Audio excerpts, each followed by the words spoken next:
What do you think happened the day I pulled up in the G-Wagon? Oh, hey, sir. Right this way, sir. No ID check. Yeah. Oh, you're not waiting online. Here you go. Hey, bro. Oh my God, you do real estate? Can I get your Instagram? All the cocktail waitresses all over, bro. Everybody in that room wanted to know who I was. Yeah. They wanted to get my Instagram, asking all my friends who I was. You know, they're like, who is pulling up in that G-Wagon? And so, like, it just speaks volume when you get to that level of, like, wow, like, Josh pulling up in a McLaren or this or that. It's like, you want to know who these people are that are driving these cars that are worth more than houses sometimes, right? Yeah. What's up, guys? Welcome to another episode of Winners Only, where we talk to people who are winning at business, life, relationships, whatever the case may be. Today we have on the Wolf of Real Estate is his claim, right? And his name is Juan Rubio. Yeah. Juan Rubio. So yeah, if you want to just give us like a 30,000 foot view of who you are and what you do, and then we'll kind of dig into that a little bit deeper. Cool, man. So I work at the agency Las Vegas. I specialize in luxury real estate. I started when I was about 20 years old. I've been in the business about 9 years, almost 10. So I actually just came back from my office sales meeting. Okay. I did about 4 million in sales just in, real estate volume November. And, I'm pretty sure I'm going to be the number one agent at the whole brokerage aside from Zara, who's That's my dope. broker. Yeah. Yeah. And it's crazy because it's just me. I think I'm going to do about 25 million in sales for the year. And again, it's just me, man. I've never had a coach. I've never had a trainer. I'm completely self-taught, just dropped out, and just really got into it. And I think that's probably one of my, biggest things I'm most proud of is just I just never had a mentor, man. And I'm just like where I'm at by my damn self. Yeah. Like I really just listened to Ryan Pineda, looked at Josh's Galindo's stuff, just like followed people that were inspirations to me and just, created my own kind of version of it. Dope, dude. So you're Hispanic? I am. I'm Colombian. So I was born in Colombia. Okay. Born in Colombia. 6 years old. My family and I moved to Jersey. We lived in Elizabeth, New Jersey. It was kind of full of Latinos, right by Newark Airport. Yeah. Not the best of places. And then we worked on getting the green card, residency, citizenship. So when all that happened, my dad got a job offer in Virginia. We moved there. I went to George Mason University for about a year. I was going to do molecular biology. My dad was, Hispanic dads, man. They're just like trying to get us to go to school and get the degree and this and that. And so I was really just kind of doing it for him. I didn't know what I wanted to do. I knew I loved business, but I didn't know what I wanted to do. And so I ended up, so the recession hit. My dad lost his job in Virginia and then was looking for a job anywhere and then ended up here in Vegas. So I moved here to be close to them and transferred to UNLV.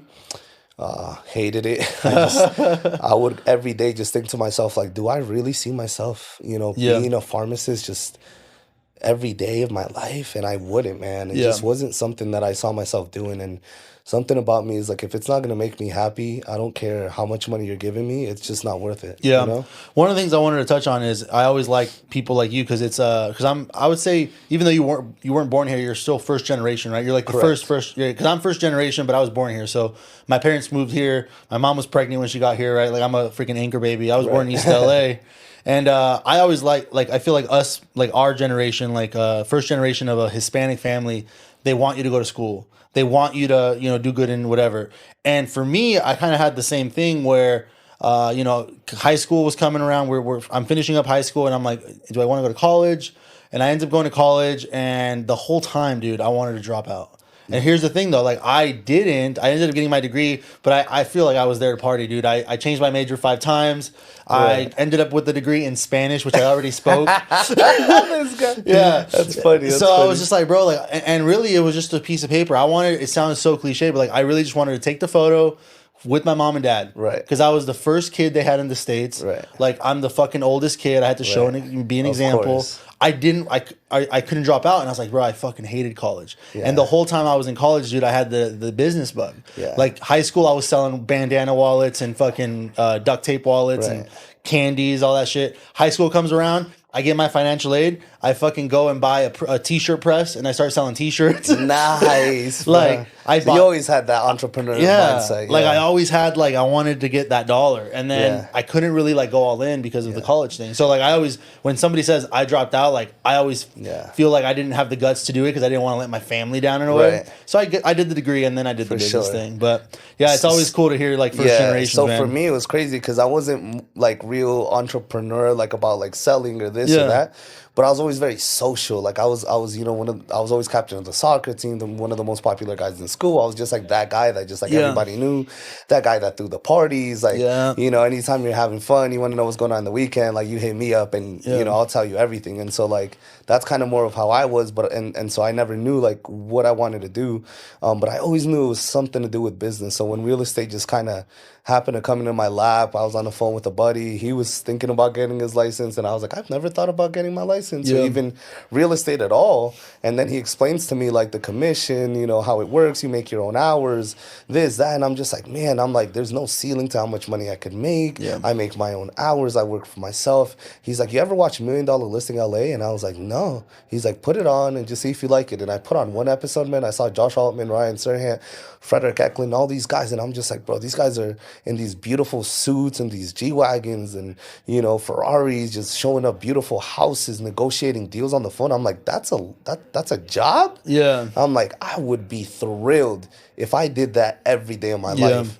And so when that happened, I was like, man, like, you know, it was really difficult because my dad would force me to study. He would, you know, take my video games away and lock me in my room, you know, quote unquote, and be like, hey, you have to study and do this. He was just a real hard ass, which I do appreciate because, you know. I think that's just the Hispanic, man. Like they it's just old school, same thing. Like we went through the same thing. And my mom was always just that loving person that was just always like, would help me sneak out the house, would give me a little bit of money on the side, you know, and just show me that love. So I feel like I had a great balance as far as growing up.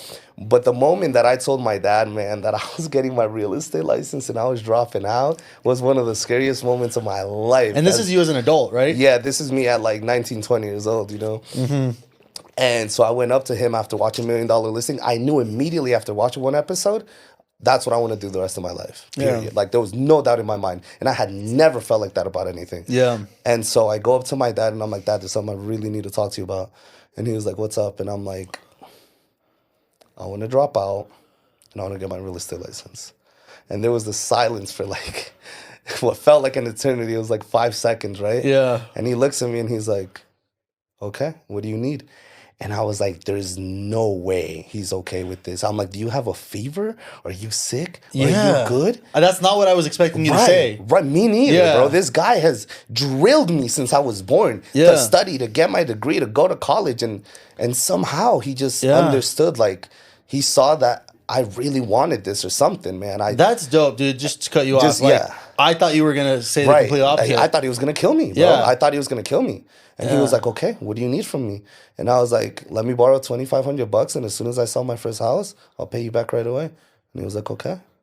And I was like, bro, like it was such a amazing moment to have such, you know, that person that you look up to and just your father just like support what you want to do. And it's funny because my mom, who was always supportive of everything I did, was always that loving person, was the one crying and bawling. Everyone gets a real estate license and they don't make any money. You know, Paula got her license and she didn't do this person. Not Paula. And I'm like, come on, Mom. I'm like, bro, you don't believe in me? Like, you're the one that's always believed in me. And my dad's the one who, like, you know, so they switch roles. But, you know, I understand my mom. She was more worried and caring and all that. But, man, dude, I sold my first property within, I want to say, like 45 days, bro. It was, and I just knew this was for me, man. It was incredible. Like, I remember that first deal, long story short, like, the first deal I did, my client, after I sold him the house, like, I remember I showed him like, I kept telling him, I'm like, hey, I think this house is for you. And he kept telling me, like, no, let's look at these other ones. And I'm like, Dan, I really want you to check this one out. And so after the third time of taking him out, he's like, all right, fine, let's go. He walked out of the house and he looks at me, he's like, how'd you know? And I was like, because I listen, bro. I listen. so many realtors just don't listen, bro. Yeah. It's so simple, like something so simple, but like if you really pay attention to someone wants, like vaulted ceilings, corner lot, 3-car garage, open layout, and instead of just like clicking on every little MLS listing that matches their criteria and sending them 50 listings, bro, do your homework. Spend an extra 30 minutes and you look through it and Yeah. pick out the best 3. And then just imagine yourself being the buyer. Which one would you choose? Yeah. You know what I mean? So just listening and putting in that extra work is what a lot of agents don't do. Yeah. So one thing I want to touch on is so you're in luxury real estate, and I'm a top 1% agent, and Yeah.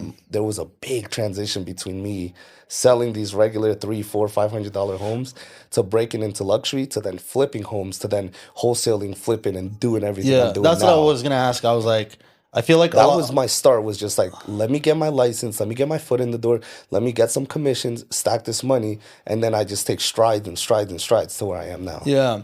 But one of the things is like a lot of these agents, it's like everybody's dream almost, I think. I don't know. Some agents crush the 300 to 500,000 shit and Right. they just do volume. Some people like want to work their way up to luxury.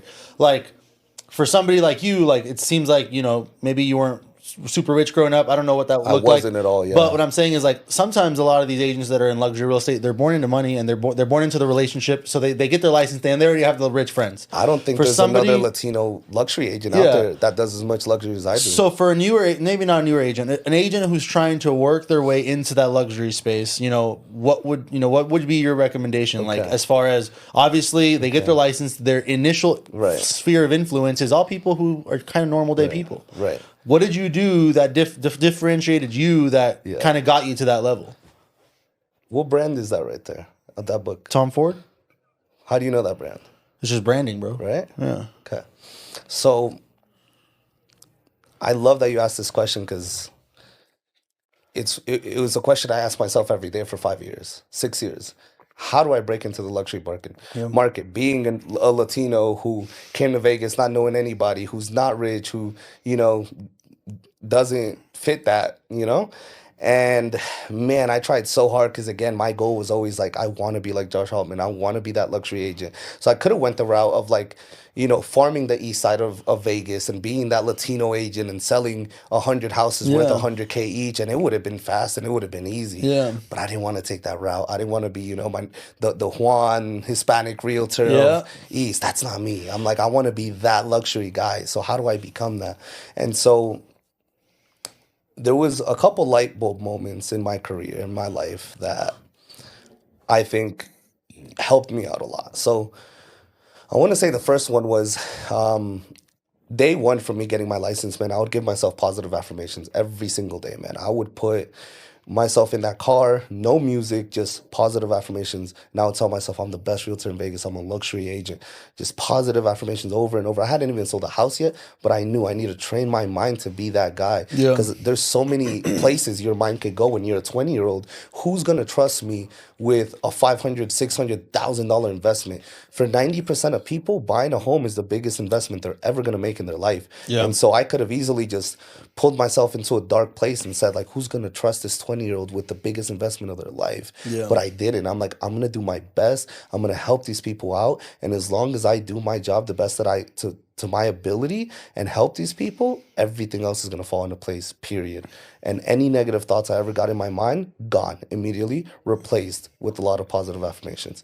So that was step one, making my mind just know that I'm able and capable of getting to where I want to get to.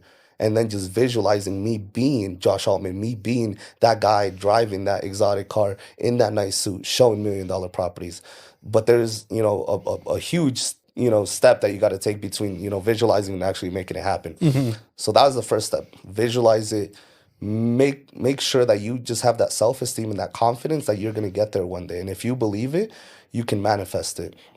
That's step one. Step two for me was I used to think like, man, I'm the best realtor in Vegas. I really thought that, man, because when you deal with me as one of my buyers, I work so hard to get these people the best deal possible. Like I treat it like it's my own transaction. I really do. And so Not a lot of agents do that, man. They try to finesse their clients to pay a little more, get a deal done. They're worried about their commissions, bro. Yeah. The commission is the last thing on my mind. Yeah. The last thing on my mind. I'm like, I want to get my clients the best deal, the best customer service I can, because I know if that happens, everything else will fall into place. Yep. I'm going to get referrals and referrals and referrals. Why am I worried about the extra 1 or 2 grand I can make if I sell them this or that? You know what I mean? And so I got to this point where I'm like, wow, like I'm such a great agent. But then again, I couldn't break 10, 15 sales a year. And I'm like, how am I such a good agent? Yeah. But I can't, this guy over here selling 20 to 30 houses and bro, like he's not nowhere half as good of an agent as I am. Yeah. Why is he selling more? And so, boom, that's where marketing comes in. And I'm like, you can be the best person at whatever it is that you do. You could be the best car salesman, the best this, the best at your career. But if no one knows you're that good, you're not going to get anywhere. Yeah.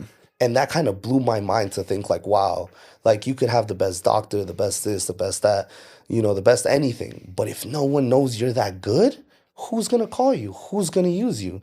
And so I used to think all I had to do was work on myself and just be the best version of me I could be, and everything would fall into place. And man, I was wrong. That's what I've heard say. It's like you got to stop the hustle, and say when you stop hustling is when you can get that next level. Right. And that's still you in hustle mode, right? Right, exactly. Yeah. So then I geared towards like, okay, now I'm a really great agent, but now I got to be a great marketer. Now I got to brand myself, right? And so that's when I started, marketing myself a little bit more. And again, one of the way I would lead prospect was open houses. Yeah. So what do most agents do? How many open houses does a regular agent do on a weekly basis? I don't know. I'm not an agent. So most agents, I'm sure a lot of people know this, like Saturdays and Sundays are open house days. Yeah. Bro, so most agents do open houses either 1 day a week or 2 days a week. It's either Saturday from 12 to 3 or, between 11 and 2 o'clock on Sunday. Yeah. Bro, I would do open houses Monday, Tuesday, Wednesday, Thursday, Friday, Saturday, Sunday, Monday, Tuesday, non-stop. Yeah. I would live at open houses. Why would I be in the office? Yeah. When I could sit at a vacant house with my open house signs up with my laptop and still work, have people come in, and now I created this, like I'm working, but I'm also lead generating every single day. And I'm not sitting there from 11 to 2. I'm there from 10 o'clock, 6 p.m. at night. You know what I mean? Every single day. And so there's so many agents that do open houses. Open houses don't work. Like, how many open houses are you doing? One every Saturday? I'm like, bro, I do that 4 days in a row, and I do as much as you do in a month. Yeah. I'm like, come on now. Like, do 10 in a row. Do 15. What's stopping you from doing 15, 30 open houses in a row? Nothing's stopping you except yourself. Yeah. You could go and put your open house signs up and sit there with the door open and your laptop out every single day, period, until you close a deal. And believe me, every person watching this podcast, if they would sit at an open house every single day for 30 days, I'm guaranteeing you're going to close a deal. It's the law of averages, right? Yeah. The more consistently you do something, the higher probability that it's going to happen. Yeah. So for me, it was like, the more no's I get, the more open houses I do without getting a deal, the closer I am to that deal happening. Yeah. Like, wait. I did 5, 6 open houses and I still haven't closed the deal. It's the coming. next one. It's coming. Yeah. It's coming. And that was the mindset I would have every single day when I would do multiple open houses and nothing would happen. So that was during the day. And then at night, I would go to the clubs. So obviously we live in Vegas, right? And so the thing in Vegas is it's all about going out. We're the entertainment capital of the world. And so imagine these guys going to Excess, Omnia, Hakkasan, Encore Beach Club. How much are they spending on bottle service when they go to these tables? Yeah. You've seen it before. 10 grand, 15 grand. Live is opening up at the Fountain Blue. The tables are going for $30,000. Yeah. What do you think? How do you think your life would change if you ended up going to Live when it opens up on that night when all the tables around you are $30,000? The people that are hanging out there. Yeah.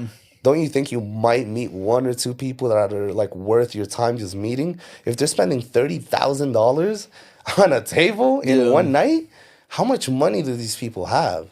So that was my mindset too. And I was like, you know what? I need to focus on enjoying my life, but also figuring out how I can network with a lot of people that have money in Vegas. And so during the day, I would work on my open houses, which led to first time home buyers, military buyers, just people moving from California, relocation. And then at night, I would go out.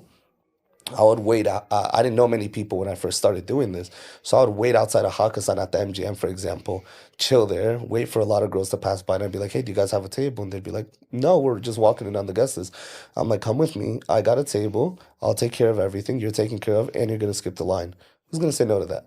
So I'd get 20 girls at a time to just walk in with me to Hakkasan, and I would get comp tables. So the tables were all paid for because I was bringing in so many girls that the hosts were just like, this is crazy. Like, you're bringing 15, 20 girls. Like, here's your two free bottles. Yeah. And those bottles would have costed me 3-4 grand.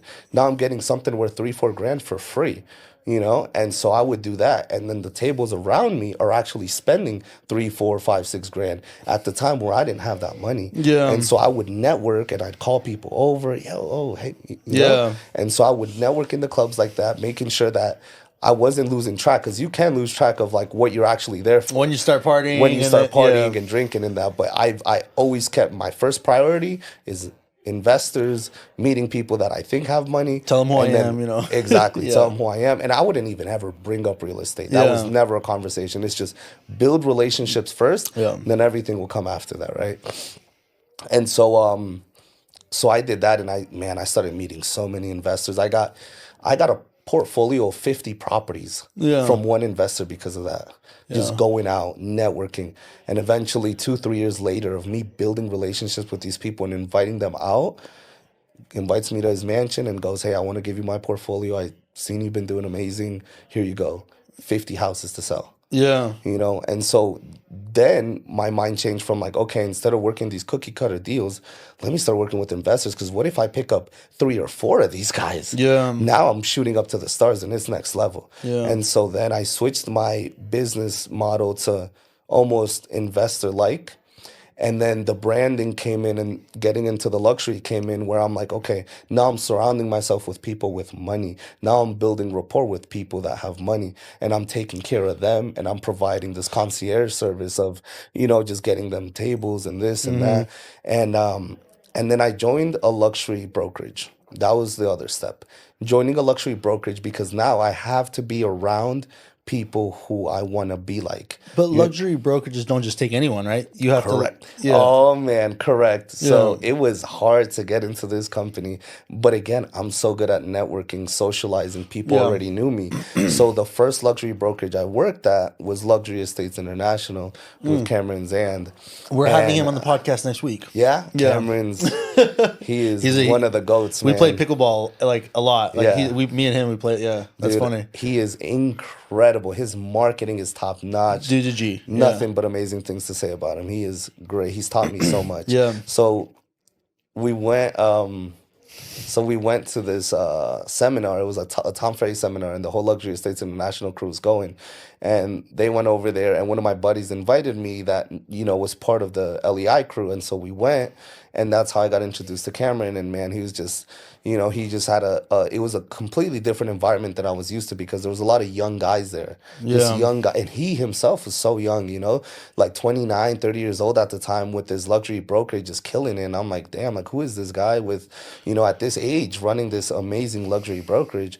And so I looked up to him, a lot. And so I joined that brokerage, and I just soaked in as much information as I could, how they market themselves, what kind of photographers they use, who's their title company, like who's this, just surrounding myself with just that energy, and just seeing how the process goes for 1, selling these properties, 2, acquiring these clients, and then 3, like Cameron would have boot camp trainings every Tuesday, which no other brokerage I had ever been at had done, because they teach you how to do contracts, they teach you how to do the basic real estate, but Cameron was teaching us next level stuff, talking about NLP, neuro-linguistic programming, how to mirror and match people, certain things like that, how to dress properly, and I remember something that always stayed with me, which was that other light bulb moment I'm talking about. Cameron's like, guys, look what I'm wearing. And it was funny because he was wearing a Tom Ford suit. And he was wearing like Gucci glasses. And he had driving a Range Rover. So he's like, before you can sell luxury, you have to be luxury yourself. You have to be able to build rapport with these people. people who have money want to work with people who are just like them. Yeah. So here you are pulling up in, a regular car, dressed regularly. Like, they're not gonna respect you. They're not gonna think you're at their level to be able to work with them.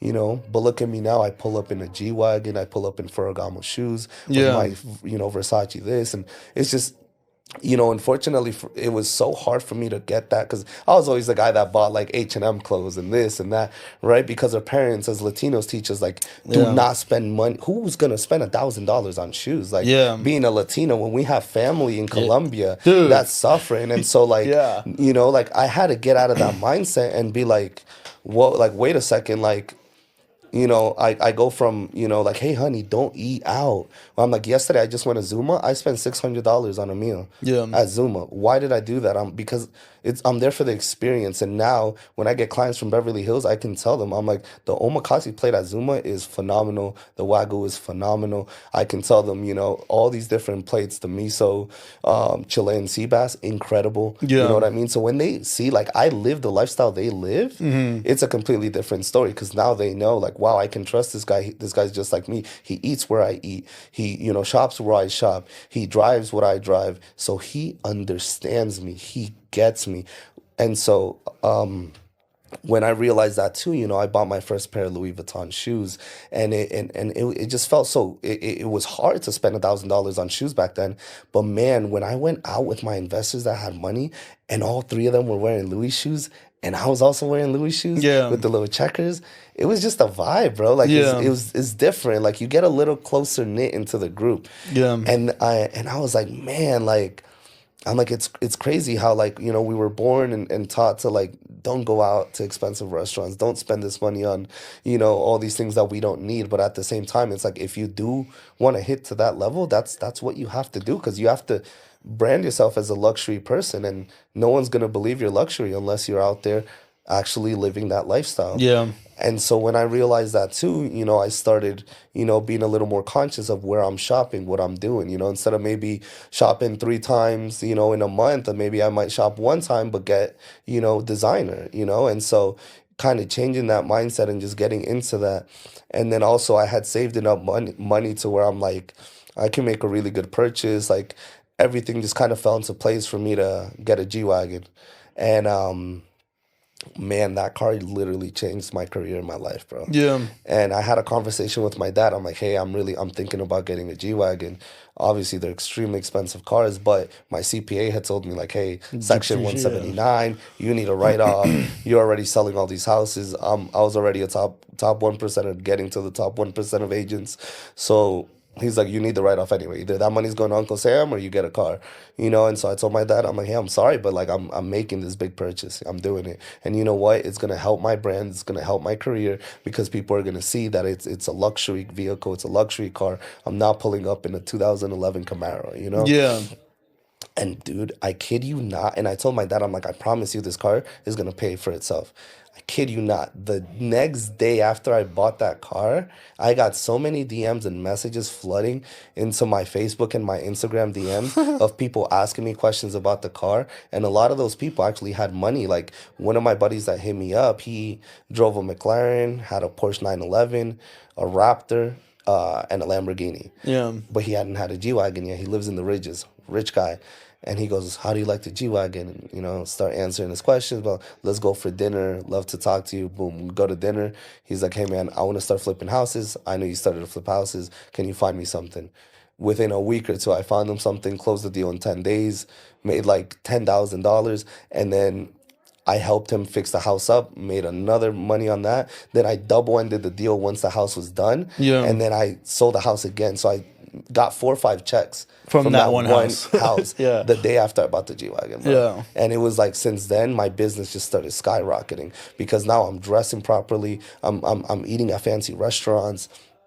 I'm still going out to the nightclubs and looking like I'm spending $10,000-$15,000 when I'm not even spending $100 or $200, But it's just that lifestyle, right? And so it really just all honed It's just in selling together. the dream, man. It's It just all just it Yeah. all just honed in into just building that brand of like the wolf of real estate, and like you know, and then getting into Deluxe Version magazine, like doing things like that, starting my YouTube channel, just like posting on my Instagram everything that I'm doing. So all that just together, it was just those steps of like getting into the luxury company, started, you know, dressing properly, getting an exotic vehicle or a nice car, you know, things like that. But it's all in steps, you know. I'm not saying like go out there and buy a G-Wagon right now. Like there's a time and there's a place. I drove a 2011 Camaro for 7 years of my career before I made that big jump, you know. Some new agents, like the first year, they're I need a new car. Like, bro, like every new agent take your time. has a 3 Series, right? Right. I'm like, bro, like take your time. Like your time will come, and you know, so. But I mean, just to tell you on that, nobody wants to drive the 2011 whatever Camaro and then go to the G-Wagon. Everybody thinks it's like a slow increase, and I'm like, no, bro. Take the sacrifices, exactly, and then make it to where you can buy that motherfucker. But if you fucking go from the 2011 to the 2015, that ain't gonna do shit for your brand. Right. Just drive the beater until you can fucking buy the big one. 100%, man. And that worked for me wonders, bro. Wonders. And it's crazy how people treat you, man. I mean, people are fake, bro. Like, I mean, at the end of the day, like, there was this club I used to pull up to during COVID, like right before or during, I think it was during COVID. That's when I made the transition to the G-Wagon. And man, I would pull up there like 3-4 times a week. I was going there a lot. It was one of the only clubs that was open in Vegas, and we were just, you know, we go in there. I knew the DJs, you know, I'd get my table with them, and the way, and every time I showed up, people would still treat me like they didn't know who the fuck I was. You know, they'd be like, oh, hey, you know, ID, this, that, you know, the cocktail waitress act like they never see me. I'm here 2-3 times a week. Like, come on now, right? What do you think happened the day I pulled up in the G-Wagon? Oh, hey, sir. Right this way, sir. No ID check. Oh, you're not waiting online. Here you go. Hey, bro, oh my God, you do real estate? Can I get your Instagram? All the cocktail waitresses all over, bro. Everybody in that room wanted to know who I was. They wanted to get my Instagram, asking all my friends who I was. You know, they're like, who is pulling up in that G-Wagon? And so, like, it just speaks volume when you're, you know, when you get to that level of like, wow, like, you know, Josh pulling up in a McLaren or this or that. It's like you want to know who these people are that are driving these cars that are worth more than houses sometimes, right? So building that brand was everything. So figuring out that was huge. And then the other side of it is like, you got to know your shit, bro. There's so many agents that think they want to do luxury and know nothing about luxury, bro. Nothing. Because it is not cookie cutters. You can't match the square feet of this house with the cookie cutter of this house, and it's a comp. These are custom builds. You can't just look at this house and be like, it's worth this, it's worth that. You got to be on. You got to be on one. I'm on the MLS sometimes, bro, 12 hours a day. Just studying. Just studying. I don't know other agents that go on the MLS to just study. If they're not sending out properties to a client or figuring something out, they're not even on the MLS, bro. I study the market every day. Every new listing that pops up, I'm checking it every day. What's the price per square foot? What's the average price per square foot in Red Rock? What's the average per square foot in Ascaya? In all these guard-gated communities. And not only that, you have to drive these communities. Go to the open houses. A lot of agents don't put in the work of like, if they don't have a client to take out, they don't do anything. You have to find things to do that don't ultimately make you money, but in the long run it will. For example, I used to drive around because I'm like, okay, I need to know Red Rock Country Club. I need to know the Ridges. I need to know Spanish Trails. How are you going to sell a house there? How are you going to sell a house there? You've never been in there. You don't know what the golf course is. You don't know what the amenities are. You don't know what the HOA is. You don't even know how it feels to be in there. And so I would spend a lot of my weekends just driving these communities and just looking at the homes and just feeling the energy of these communities, because I need to eventually know I'm gonna sell homes in these neighborhoods. I'm gonna do it. And when I do, I can tell people like, oh, the park here is so nice. You know, the this one's in a double guard gated community because this and that. So you can just, from experience, you actually gain confidence of selling luxury homes. And that's the problem, is people never study and never do their part to really, really learn these communities. And so then they don't have the confidence to go and sell $1 million properties because they know that they don't know what, you know what I mean? Like their subconscious. Exactly. Their subconscious knows, like they've never been in there. How are you going to sell a home in there? You know? And so that is a big one, is doing your homework studying the MLS, going on there every day, looking at pictures of different multiple homes. Who's the agent on these homes that are selling them, right? Like, I know all the top agents in town. Ivan Sher, Cameron Zan, Czar, bro. There's so many agents that don't even know who Czar is, my broker. Like, bro, he was Michael Jackson's realtor. He's one of the top agents in town. He sold Prince's house. Yeah. Like, he just did a deal with Mark Wahlberg for $15 million. You don't know who that is? Yeah. Why don't you know who the top agents are and what they're doing? Do you not want to be at that level? Yeah. And so, like, for me, reverse engineering was everything. I would look up deals every time I see, even now, every time I see a house that's a flip, click, whose is it, what they bought it for, when did they buy it, what they're putting into it, everything, analyzing the deal. And that's such a big part that realtors just don't do, man. They just don't go out there and study and do their homework and take notes. Because they don't get that initial money, so they think it's for nothing. Exactly. And they don't get that. It's like, I feel like that can apply to most businesses, though. It's not just real estate. That I see that with every game I've been in, the e-com game, because I was big in the e-com game. It's like the same thing. But it's so funny to hear that it's like a good parallel between businesses, because I think it goes into just being an entrepreneur. It's like there's a lot of, you got to feel the energy. Like you got to go put yourself in these rooms that you might be the brokest one there, but who gives a fuck? Right. Like, you want to be in that room. Like I want to be in that room to be the brokest one in there. That'd be amazing. You know? That'd be the best room to be in, because you can only grow from there. So, Damn. So I don't know. So one of the reasons I call the podcast Winners Only is because I feel like to get to the point where you're just a winner, you have to go through a lot of losses. But it feels like the way you're telling me, it's like you may have taken like losses within the business, but you didn't have any other business. You went straight from real estate and just stuck it out. You never did anything else. Nope. I mean, yeah, pretty much. Yeah. I mean, I had like my little, I worked at Hollister, Abercrombie. Yeah. And then my job before I got into real estate was I was at the fresh foods department in the grocery store. And I, like, oh, you want a pound of, oven roasted turkey and this and that. Yeah. And man, it was a shock to me, because I'm like, I'm wearing an apron, I'm wearing a hat. I always like having nice hair, like it's messing up my hair. And I'm just like, but it paid good at the time. I was in high school. But you know what happened, bro? That led me to this, because I remember I used to work so hard. I was one of the hardest workers there, because I just, that's how I am, man. I'm a hard worker. I'm not going to just sit there in the corner and just like not do anything like most of these guys, right? So what happened was, I remember my manager told me, like, to scrub the floors or scrub something. And I had to physically get on my knees and was like scrubbing something.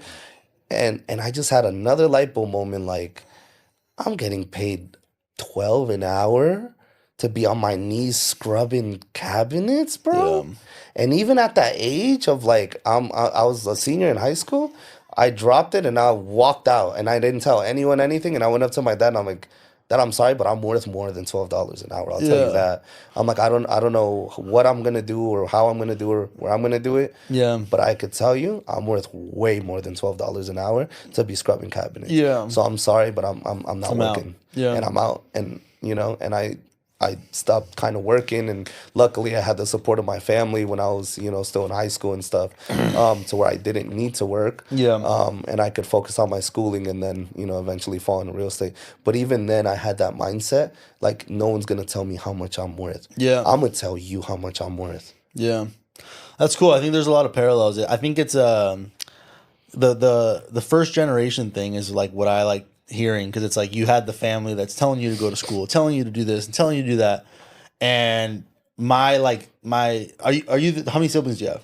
Just one younger sister. So you're the oldest as well. Mm-hmm. See, like, I feel like I was kind of looking back to my younger self. I'm like, dude, I should have followed my gut, but I couldn't do it, bro. I had to keep the family happy. Right. And I have two younger sisters, and I was just like, the moment I graduated, I was like, now what? There's such a big pressure for us to be that person. The oldest one, bro. Yeah. And it's like, when you're such a pressure. Yeah. Here's the crazy part: is my youngest sister. I actually convinced her, because she was doing the same thing. Mom and Dad were telling her, "Hey, go to college, do this and that." Your brother did it, and then I was like, I told my sister, I was like, "Look, Mom's gonna be mad right now, but just fucking do it. Just drop out." So I got my sister to drop out. She's 19 right now. Wow. I got her to drop out. I moved her to Vegas. I put her through cosmetology school. And now and here's the crazy part. I was like, who gives a fuck if you don't like it? And then she finished cosmetology school, and she's like, okay, she did it for like 6 months, and then she's just still 20, and she's like, okay, I don't think I like this. And I'm like, cool, what do you want to do? She's like, well, I see, because my wife runs her own TC company, and she sees her in the real estate game, so now she's getting a real estate license. I was like, dope. Like, I got people that know that stuff. Like, get your license, and I'll connect you with the right people. But it's just like, I feel like people like us didn't have kind of like a little bit of guidance. We had to go figure it out on ourselves. Right. So I like that. Do you do that with your younger sister? Are you close at all? Like, or what's that relationship? You don't have to talk about it. No, but yeah. I'm an open book. So my sister's 20 years old. I'm 29, so there is a big gap there.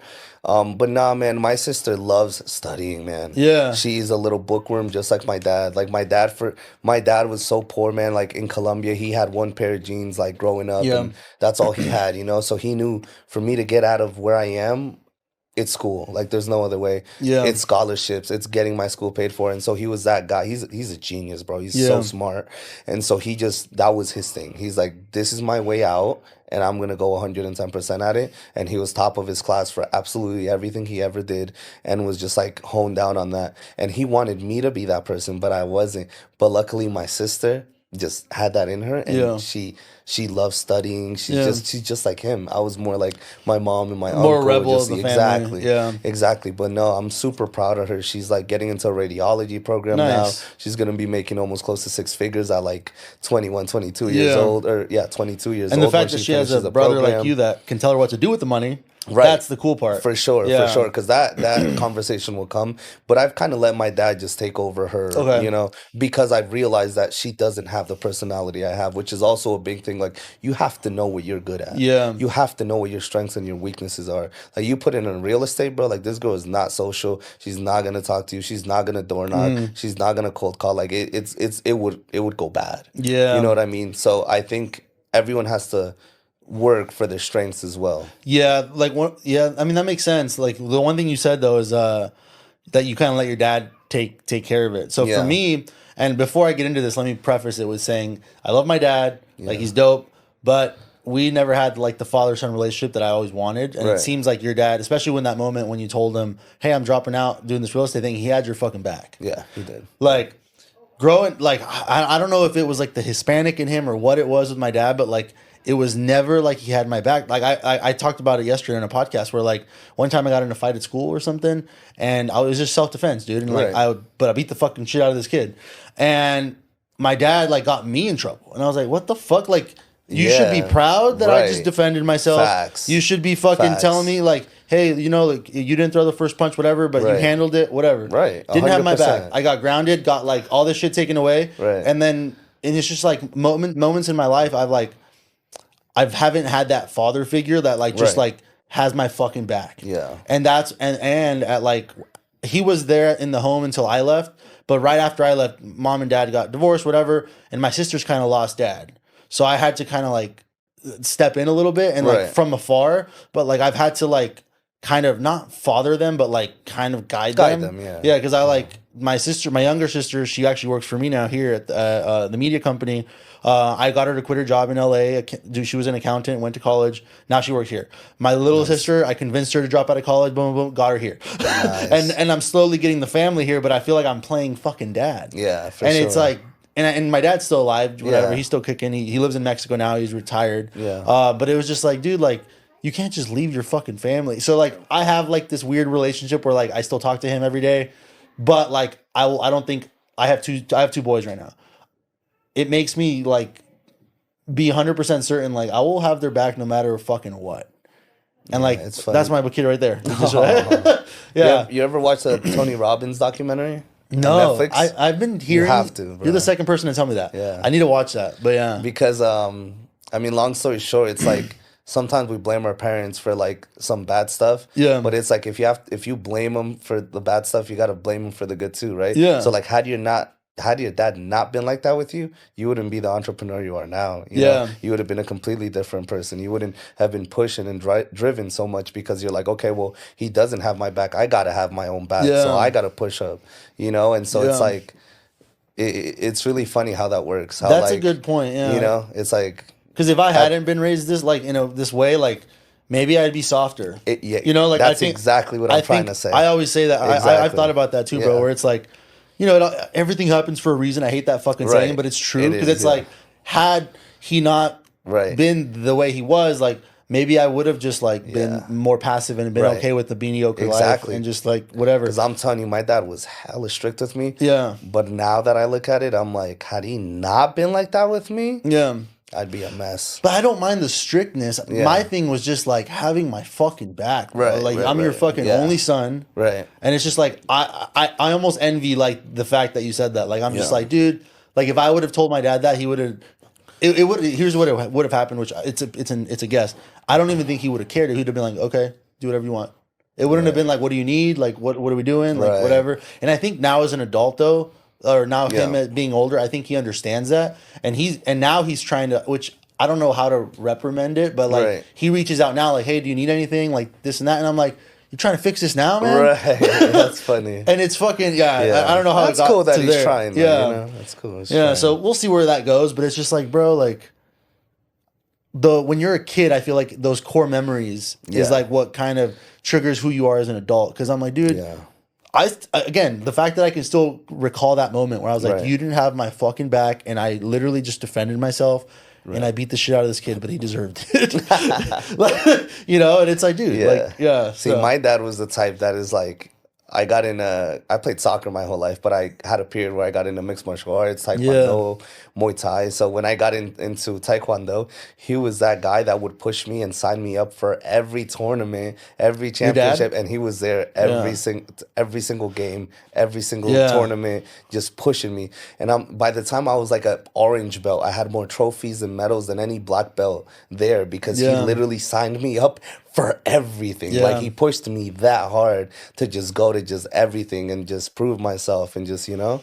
Yeah, so dude. So I'm really, on the fucking polar opposite, bro. Yeah. Like I'm like, I played, I wrestled growing up. I played water polo, which is funny, not a Mexican sport, but it's what I played. And I swam, and then I played rugby in college. But my whole athletic career, my dad and mom went to one game. Wow.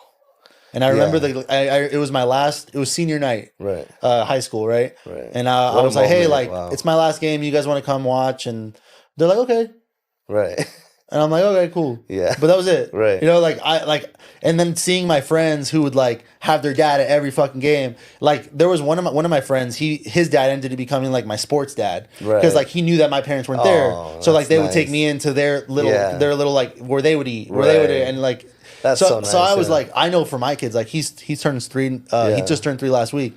I'm gonna fucking be at every fucking sure. shit, dude. And I'm like, For sure. it makes a fucking difference. It does, especially yeah. like your core little It does. kid memories that like Yeah, I can say I was so blessed into that fact that I really did have the perfect childhood growing up. As far as like, we didn't have a lot of money growing up, but as far as support system, man, it was there.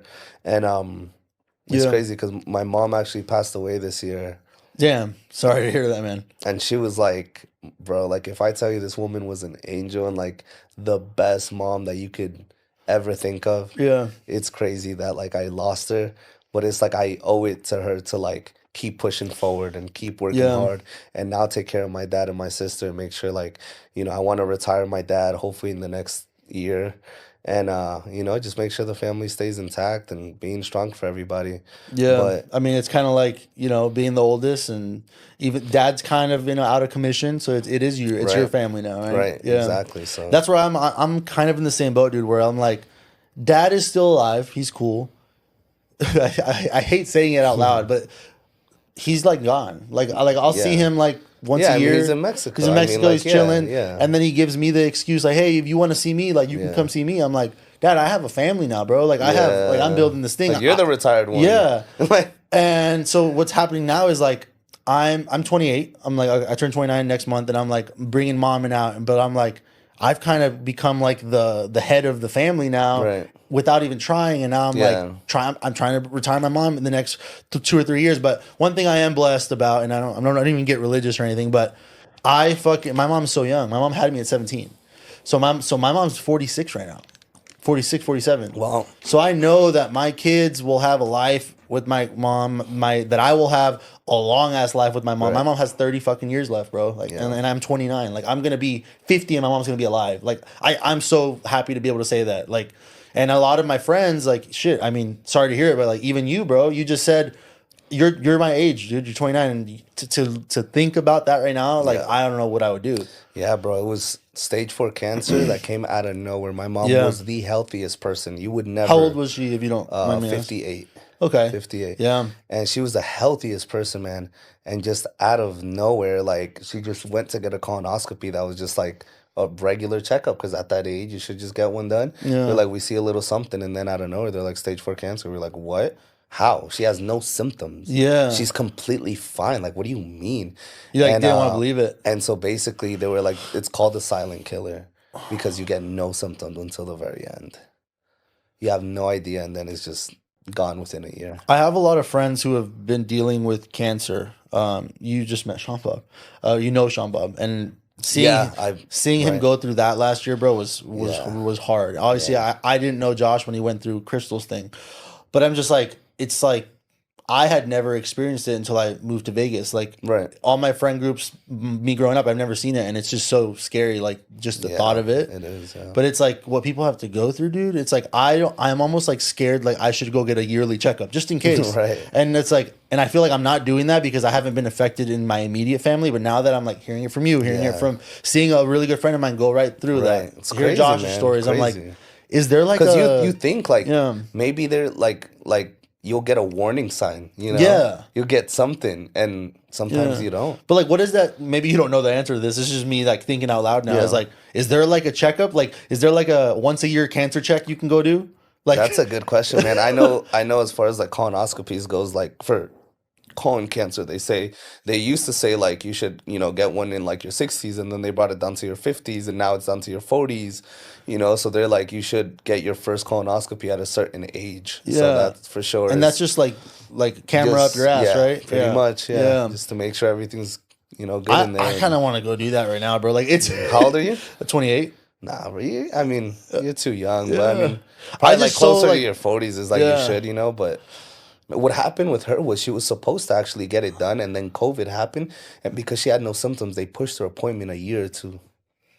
So that's fucking scary because I'm like, the 2 years probably made a difference, bro. It made all the difference. They said that? Bro. No. They confirmed it? Yeah, for sure. Because I'm like, 2 years, like that's a lot for time for it to spread and do all that stuff. We probably would have caught it stage 1, stage 2, stage 3. Stage 4, there's no going back. Yeah. Damn, bro. Like, I guess we gotta. I don't want to end it there, but it's we ended it kind of on a dark note. Yeah, no. So, but dude, thanks for coming out. I feel like we could keep talking for a while because we have we can the old childs that are first generations that are fucking Hispanic. Like, we have a lot of like parallels that we can talk about for a long time. So I want to get into the real estate investing because I'm making even more money flipping homes and wholesaling properties than I even am in commissions. So I'm a great agent, and I'm a luxury realtor and make money there. But man, the things I'm doing now, like I have a house in Roman Hills I bought for $1.1 million. I'm putting $250 into it, and I'm selling it for $2 million. I just sold a house in Rancho Bel Air I got for 1.3. I made a $100,000 wholesale. $100,000 wholesale. Basically, I got the property off market. I knew it was worth a lot more than what I was getting it for, and I connected an investor and told him like, "Hey, this house is worth $2 million. If you fix it up, I got it at 1.3. I would do it, but I'll let it go for an extra 100." And he gave me the 50 grand non-refundable, and then goes and gives me the other 50 once we ended up closing. And so I'm doing these big massive deals now because I put everything I learned from getting those portfolios, from going out and meeting my investors, to the luxury, and kind of putting everything together. So now, like, I'll get a property, I'll put it in the contract under my LLC, I'll wholesale it to my own buyer, and then I'll also represent them on the buyer side, and then I'll also help them fix the house up, design the house, getting paid off that, and then I get paid again when they sell it. So I'm getting 5-6 checks on one deal, and then I might double end the house, so now I'm getting even more money. And so I'm getting money from all angles, and now I just got a $10 million credit line because I've been doing so many flips and doing so well that just someone connected me with the right lender. They seen what I'm doing, and they're like, "Hey, we want to give you this so you can just scale your business." And so I'm so excited for next year because now I can only do $2 or $3 million homes at a time. Whereas, and I put 20% down. I get private money loans. I finance my own rehab, which could be $200-300K per house. But now this new lender I have is giving me that credit line. I'm gonna be able to explode and just like scale my business to the next level. And I'm going to do that until I build my real estate fund. So I'm going to start a real estate fund, pull people's money together, because so many people watch me on Instagram and it's like, man, like I don't touch a house unless I'm making $100,000 on it. Yeah. If I'm not making six figures on a flip, it's not worth my time anymore. Yeah. Like that's how good of deals I'm getting. And because those deals are so good, sometimes I get so many of them, sometimes I run out of money and I'm like, I can't do it myself, so I'll just give it to someone, one of my investors, Make have a them little do check it, on it. and then Yeah. I'll make a couple checks on it, you know. But I'd rather take the whole pie, you know, Yeah. than just a little piece. And so with this credit line, now I'm gonna be able to do everything myself for the most part, and I'm so excited to like switch gears and, you know, just do everything myself and have more control of all my flips and things like that, and then build that real estate fund to where eventually, you know, I'm not even gonna have to use like card money or private money, and I could just, you know, Yeah. get that, you know, get a fund, $20 million fund together, and just use that money and just grow from there, and then eventually stepstone into commercial and, you know, hotels and this and Yeah. that and different chains. So that's like my, Long yeah, vision. Yeah. yep, Damn, dude.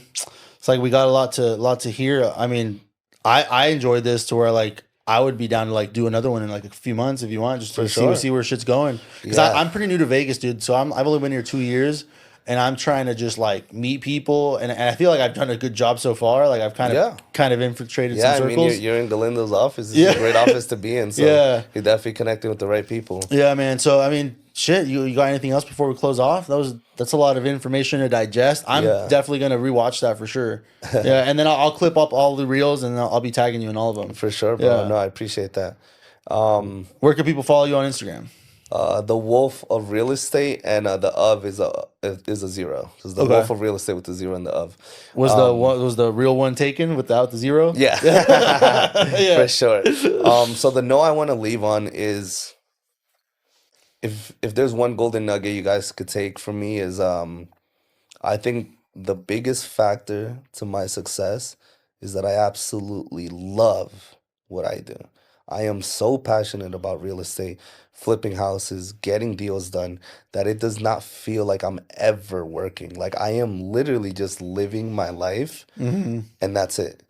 When you get to the point when you're doing something that you love so much that it doesn't feel like a job or work to you, you can go to levels that you can't even imagine. Because, bro, there's literal weeks that I work 80 to 90 hour weeks. Like I'll work 7 a.m. to like 2 or 3 in the morning, Yeah. but I don't even realize it because it's just my life. Like I'm going to this flip, checking this out, calling this client, doing this, going to lunch with this, doing a business meeting, going to a podcast, you know, growing my brand, doing this, going out at night. I consider that still work, bro. If Yeah. I'm going out at night, that's networking for me. Yeah. I just met 5, 6 people.